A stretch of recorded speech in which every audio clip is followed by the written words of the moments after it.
عورت کی خوبصورتی حیا اور حجاب میں ہے۔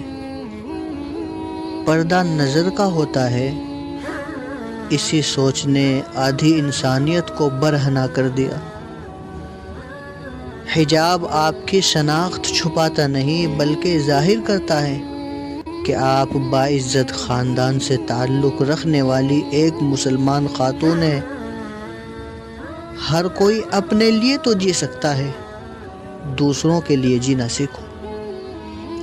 ایک آدمی دھوپ میں 8 گھنٹے مزدوری کر سکتا ہے، لیکن پنکھے کے نیچے کھڑے ہو کر 2 رکعت نماز نہیں پڑھ سکتا۔ وجہ یہ ہے کہ جسم مضبوط ہے اور روح کمزور ہے۔